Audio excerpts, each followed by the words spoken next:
that can make it so annoying. Even like she can save like not just the jungler, even any troop or like any player inside the battlefield from a definite death. So by seeing that Matilda here, and also on the other side, there's a quick response. Oh, the draft is going so fast, Orochi.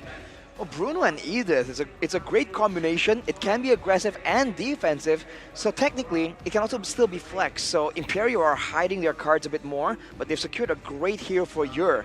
For Lilgun, getting the Matilda is absolutely value, but the Joy here, it's strong, it can still carry in the late game, but it's vulnerable to crowd control. So far, with already a knockback from the Worldie, as well as the Onwards and Earthshatter combo, there's a lot of ways for Imperio to really shut this Joy down, unless it's flexed over to a different role. It's possible Joy as a hero can be played in a variety of positions, jungle, EXP, even flex into the mid lane previously. But we're definitely seeing Lilgun focus more towards those first few minutes of the game, with the Brody now picked up to try and match the Bruno's overall performance. Now, a question I do want to ask right now. The Edith was not popular in day one. Why do you think Imperio is going for it? Well, it is, let's say that whenever I see Edith, I always expect it to be on the roam. Some people actually play it on the XP lane. Or mid. Or mid. I didn't see it. Was it played mid? Oh! Let's go! There you have it. There you have it. Then KPG actually did the research as there is a Yisun Shin in this tournament. Yep, that is true. I have to note, when I watched the match from Imperio Esports in their own tournament back then, in Liga Latam, their opponents at the time, Bigatron Suns, banned Yisun Shin against Aurora all 3 games. I believe there's an insane win rate on that hero as well. That is probably why they're fearing it so much. We'll have to see if it works, man. I'm so excited for this. Well, we can add it up now to 42 unique That's picks. true. Okay. We're going somewhere. For now, man, we'll have to see. Continue with the banning phase, though. There's a Yu Zong now to just make sure that all these squishier heroes don't really get dove on. And there's the Lilia banned away, so you can expect some high prio, high movement from the mid lane jungle and roam combo from Lilgun, right? Matilda, Joy. If you add someone with good wave clear right here, it's going to be very difficult for Imperio to really try and defend against it, especially because they have a Yisun Shin, right? It's quite vulnerable in the early game, which makes you wonder if a Hilda is going to make an appearance, because it did show up yesterday. That is true. It'd be a little trickier to do that now, considering that the Matilda has already shown up, and with the recent nerfs, the support heroes and Flask of the Oasis, the Matilda mid is not as viable. It's still possible, but we will have to see. As of right now, Imperio can be focusing towards that roam position, banning out the Kufra, the Kadita as well, removed from the pool. I think the main question is going to be on that Yisun Shin, though. This is a very vulnerable hero, though they do back it up with the Nether Rail. But it's actually so strange for me. Team Imperio is depending so much on the damage, and I don't see that Edith can take all that damage in. Or she cannot be that front lane that helps having 2 marksman combo at the same draft. Well, it depends. I mean, first of all, if this is going to be a roam Edith, first of all, but it can go in the EXP lane as well. Yeah, it can. We'll have to see. If he's doing well in the lane, right? Tankiness, he can build tankiness, he can still do damage. 43! But for Lilgun, it's going to be a Masha as well. Now, are they picking it for the roam? Are they picking it for the EXP lane? Because Masha was changed. Now she functions a bit more like a duelist. The first skill, oh my Make them goodness! 44! Both! What? Hilda Masha. We've seen this strategy used to absolutely dominate against assassin picks, against picks with a lot of squishy backline heroes. They've used it to great effect right now. But if Imperio use a Faramis mid maybe and go for a Valir or something, well, there's you want to potential make here it 45? well. I'm just saying, man, against 2 tanky max HP fighters, there's potential here. I think that the fans at this point should pray for the Yisun Shin to survive this early game. That is true. It's so scary, right?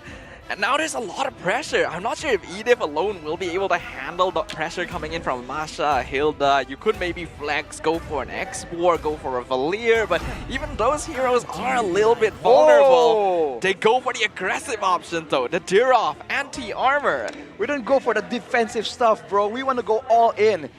You pick tanks, we pick physical defense shred. We don't care about crowd control. Our gold laners, our backliners are self-sufficient, says Emperio. Ooh, this is gonna be an exciting game. That's a crazy draft, dude. Yeah, final thoughts before we jump in. Well, actually, we are almost there. We're almost at the 50 milestone. Different heroes since match one. Imagine what's coming next. And I have something last to add. Team Lilgun and Emperio, they both have so interesting drafts that I don't know which one won the draft actually. Ooh, that's a tricky thing to say. I may have to agree with you. So many new heroes showing their faces here in the Land of Dawn. We'll have to find out how this match turns out because we're going into game number 1 between Team Lilgun as well as Emperio Esports, whose identity will appear stronger upon the Land of Dawn. All right, ladies and gentlemen, it's time. I am really concerned. I feel like on paper, this really favors Lilgun, but with Emperio, you never know what you're gonna get. You're seeing now Marquinhos just making sure that Aurora does have the security, does have the safety. Early game, Yisun Shin and Dairat can really burst down this Hilda, but there we go. Aurora takes it, focusing on farming right here. And this is how the Hilda is supposed to be played. Yesterday, we saw it picked up, but used in a more defensive fashion, I don't think that's gonna work. Yeah, much more aggressive Hilda gameplay right now, which is what we hope for. But I do wonder if Ethan was a little bit slow there. The fact that Aurora was still able to secure that first buff, no problem. But look at this. Ooh. What's going on? What is going on? Why are they so aggressive at the early game? Yeah, it's because they have all this early game aggression, having that Hilda and also having the Masha. Everyone is just joining in, but Masha didn't join yet. There's a kill. There's a first blood on Ethan, but Ethan goes back. He manages to survive. He gets his passive. He gets in the bush, and he waits to see another Dawn. This is going to be the worry a little bit for Emperio Esports. Their early game, before you hit that level 4 mark, they actually don't have all that much damage, especially against heroes like the Hilda. That's why you see Ethan able to just walk in with impunity. I don't think it's a level issue. I think it's a lot more about items, but you're now 1v1. Bebex, can you get it? Oh, it's a first blood! It is a first blood with the electrifying beats. He goes in, he gets what he wants, and the first kill is, and the first blood is drawn by Team Lilgun. A very nice play right there. Good focus onto the gold lane. We already talked about the Yur and Bebex matchup here, and the team seem to be respecting that. You can see what they can do here, man, because even in the mid lane, Fashion is having a lot of trouble dealing with this Mathilda. With Marquinhos and Aurora having space in the top side, I don't think they can even go for the turtle. Popping the Mountain Shocker right here, but Aurora... Oh, he's going in, he's engaging, he is engaging, fully committing to it. Aurora is down, and the early game is going to the favor of Team Lilgun so far. There's a crowd control happening here. Ethan goes back, and that's what I'm talking about. That is what I'm talking about. Engage. And then disengage. That Matilda is just crazy. The fight keeps on, but the Justice goes for that joy. Ooh, they're still going as well. Oh, what is that? Chased down! He went down until the end, getting that turtle and then getting the kill after. What? That was a free kill. And looks like one more as well. Ethan, for some reason, overstepping boundaries. So much actioning happening all over the map. You have to pay attention to the pressure, though. Aurora is facing a lot of interruptions to his jungling speed. And man, Luxora is making full use of this joy pick. But keep in mind, whoa, that is a half HP Masha just deleted. In a blink of an eye, he's just down. He took that Edith away from the calculations. Oh, sorry, it took the Masha, but look down here. He's still committing to it. He is still being so annoying to Yur. Yur cannot breathe in the Land of Dawn. He gets that kill, but all thanks to the turret damage. And then he gets more gold than the gold he was supposed to get from that minion wave. Aurora keeps on clearing that wave, and Team Emperio Esports come back to the game. For Bit got taken out right there. I believe the kill went to Yur, so a small victory here for Emperio. And they're trying themselves to try and make the plays happen, but with a roamer like the Edith, it's just a bit more difficult to really try and get the dynamic engages. It's a bit more telegraphed unless you use a battle spell. So with the Flicker available, I believe that Emperio is just trying to play it as passive as possible, because once they have items, that's when they really start scaling, man. Levels would be nice, but for now, I think gold is what they really require to really pop off. Yeah, Ethan is taking it too far. Ethan is overstepping. He's going in without permission. Look at here. There's some damage happening. Then with the electrifying beast, will he survive or not? Let's see together, but it seems that he got that kill with the killing spree, and he is still alive. Aurora is dying, and in the back line, he's getting snagged off. Look at Marquinhos. He's getting that kill even by committing that flicker. He still goes down. Ethan is the triple kill. Ethan is out. 1, 2, 3 kills go to Team Emperio. Marquinhos, he's on fire. Wow, we got to see a lot of gameplay from Aurora and Yuri yesterday. Marquinhos now wanting to make his mark upon the land of Dawn. 5-0 on the Dirov. This is actually a problem for Lilgun. I don't know what the heck happened, man. Lilgun, on paper, were aggressing. They were the ones with control. But they just lost 3 to Marquinhos. And this is a 5-0 diver, dude. You gotta watch out for this. We saw that earlier. Even with minimal kills, he's able to just delete Aizen on Zimasha. If this goes on, that's a big problem, because for the most part, right, that's going to be the main problem. The diver just doing the physical damage. Yeah, Dirov as a hero is actually really scary when up against these tanky opponents that don't actually have all that much burst. So Marquinhos can just go on in, keep the fight extended, and constantly lower armor. You have to remember, this actually benefits Aurora and Yur as well. The extra physical damage coming in from the Yisun and Bruno could be scary. It is scary, but Ethan is like getting under nerves. He's trying so much to irritate Aurora. On the other side, Steve, I think he's trying to actually engage as much as possible, but he's not allowed to. And look at Yur! Where is Yur? Where is Yur? Yur is down! Yur is down, and Bibix is also down, so a 1v1 or a 1-2-1 trade happening at the bot lane. Both gold laners are out, and it is equal once again. We already know that Team Lilgun is honestly very aggressive. They're almost willing to trade heroes, even players as important as their marksmen, to try and get kills. I wonder if they may be overstepping their boundaries here. Oh, Aurora? Hey, maybe he is overstepping so far, and there's that Surgeon Eagle. Matilda E.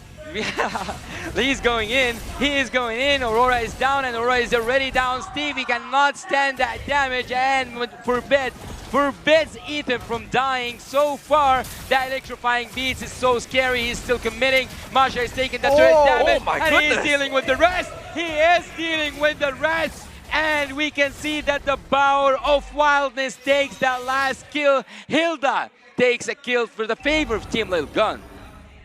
The diver is snowballing, who cares? We get everything on the other side of the map. Technically, in that engagement, Emperio Esports only had 2 kills, because Marquinhos was split pushing on the other side of the map. So Lilgun now with the aggressive rotations right here, they're managing to extend their lead from 1 or 2 members to the whole team, to the map overall. Emperio need to try and find a way to do that themselves. Look at the gold disparity, man. 1,500 gold for Marquinhos, but he can't really roam around, and he's going full damage, by the way. Heptoseize and the Hunter Strike, he's not going for the tanky Direwolf that we're used to seeing. And now Emperio are going for trades right here. I think this is exactly the right answer. But keep in mind, Yuri's on the top side, they can very easily, Team Lilgun can very easily go for another dive on top. Yeah, that could be what they're looking for. They already secured the turtle here in the top half of the map, but they're gonna respect boundaries a little bit right here. Right now, Team Lilgun's biggest threat is going to be Marquinhos on that Dirov. As long as they can ensure that the EXP lane of Emperio Esports is showing on the map somewhere, it becomes a lot safer for them to just go for these big dives under the tower. There's a conceal committing here happening on the top lane. They are trying to go in, but they choose to withdraw. Team Lilgun avoids a like an inevitable fight, but it seems like they want to go in. They want to take that team fight a bit longer, and he is going in. He's going in. This is Matilda Airlines. He goes in. Vision is down, and look at the joy with the electrifying beast. They are electrifying indeed. Look at Lilgun taking everything, and that top lane even with the turret itself. But here he comes. Here he comes. What a flicker! What a flicker! And you can take that snowball down. You can take Marquinhos down. And Joy lives with multiple kills and with the top lane turret. We are seeing incredible feats of micro mechanic coming out from Team Lilgun right here. The effectiveness of Forbid on this Matilda, being able to pull Bebex right out of that Abyss of Strike is insane. That was so good from Team Lilgun, but Imperio, they're just scrambling towards these fights. They're not getting the kind of right engagements they require. If the gold lane extends further than 5k, it's going to be dangerous, and now they go in again with Circling Eagle. It was almost in, or like they almost committed to it, but it's so dangerous to go inside the second tier, and they will wait up until that Lord. And that's probably the wise choice here. They have to be so respectful right now. I know that Team Lilgun are willing to be aggressive, they're willing to dive, but there's still certain limits. So it doesn't look like that's going to stop them from completely zoning Imperio off of their own tier 2. I think it's a good move here from Imperio to just move away from the turrets. The last thing they want is with a squishy backline, a front-to-back composition, getting Team Lilgun behind them, right? That's the worst case scenario. So once they defend right here, this is where it gets tough. With so much damage per second, if they're in the base, Team Lilgun is going to struggle to really get a decisive fight the way they've been getting all this time. If you notice, the only reason why Team Lilgun has been so successful is they can chase down the members of Imperio all the way from the middle of the map towards their base. But now with the Lord taken here, let's see what can Team Lilgun do. Are they going to set up for a 3-wave push? Are they going to go for a dive? Or are they going to go for the more calm, calculated approach, using the Brody as a sieging tool? Yeah, the decisions are going to be a lot more fragile going into the next few minutes for Team Lilgun, because like you mentioned, once you hit that late game state, Emperio Esports has a very good amount of scaling with Yor and Aurora, while Team Lilgun can only just soak damage. So they have to be very careful about how they really approach things and preferably end game quickly. It's going to be a steal from Zora. Already level 15 right here, but this is where Team Lilgun are now working against the clock. Now that they've reached level 15 and they have the bulk of the gold in their disposal, they lose the purple buff actually, but Marquinhos almost survives. lost his life. Almost lost his life there just for a purple buff. But they go back again. I don't know, is this the end? I don't think it's the end just yet. There are ways for Imperio to really clear this out. I mean, there's the Primal Rage, Edith damage, there's 2 marksmen. It's only going to depend on if Team Lilgun can find a catch. They can't find a catch here, and they didn't taste lose so far, Team Imperio, but they just might. But look here, they are trying so hard to make that defense work. They already take down the Lord with the flicker. Marquinhos goes in, shuts down that joy. There is no joy anymore for Team Lilgun, and they are still trying to get more than what is offered by Team Lilgun. That's too much. That's not just a successful defense, that is also a good aggressive gameplay. Yeah, that's just a straight up punish coming in from Emperio Esports there. Lilgun finally overextending themselves a bit too far, and you pointed this out right, Arashi. When they're in their base, it's gonna be a lot harder for Lilgun to find these angles. And once Forbid was picked off under the tower, it was go time for Emperio Esports. Especially because Forbid took so much damage from the turret as well. Losing the Matilda, they lose the mobility, and that's where Marquinhos just jumps on that opportunity, quite literally deleting one of the members of Lilgun. This is the problem, man. Against so many marksmen, technically, so many late-game damage heroes, you can't really trade like this. Even a 1v1, a 1-for-1 trade is going to be so beneficial for Imperio, because I think the gold lead was up to 8,000, now it's back down to 4. That's all it takes sometimes. It's that one single move, one single mistake. Now, we have to note, Team Lilgun does still have the tools necessary to overcome the odds, right? The whole reason they pick up the Hilda and the Masha is to mark the 2 marksmen on the side of Imperio specifically. But that means that their engagement needs to have a little bit more finesse built in. They can't just butt heads with Imperio Esports anymore, because Stefe has blood on his mind. Yeah, they are already they're going in and they are trying to make that dish push, but we have asked how much is your tolerance to spicy food, but how much is Imperio's tolerance to spicy games? We'll have to see. For now, Lord is up, so in a way, Team Lilgun can force Imperio Esports to get closer and then cut off their exit. That's usually what Matilda or the Hilda does really, really well. For Imperio, do they feel strong enough to want to risk it with a 5k gold disadvantage? If they don't, they can, I think, defend for one more time, but they risk making a mistake later on and losing the game. But they go now. They want to go in, they want to go and take Team Imperio down. They are already taking some good damage, but what is that damage, Marquinhos? Come down a bit. What was that damage? But he goes already down, and the Lord also goes for Team Lilgun. Okay, a nice secure there for Team Lilgun, and it's very smart of them to just dive into Marquinhos there. They realize that he's positioning very far ahead compared to his teammates, and if he's gone, that's basically their main threat for diving the rest of Emperio Esports. With the Lord in their pocket now, though, we're going to see whether or not they can break through the defense of their opponents. I think against a comp like this with a lot of damage, but not a lot of wave clear, you have to play with the waves, man. If you're looking at how they're doing it right now, though, they're clearing the top side and the bottom side without pushing the mid lane. And the mid lane moves faster, to be fair. I think they're setting up for a proper push, but might be only in the bottom and mid side.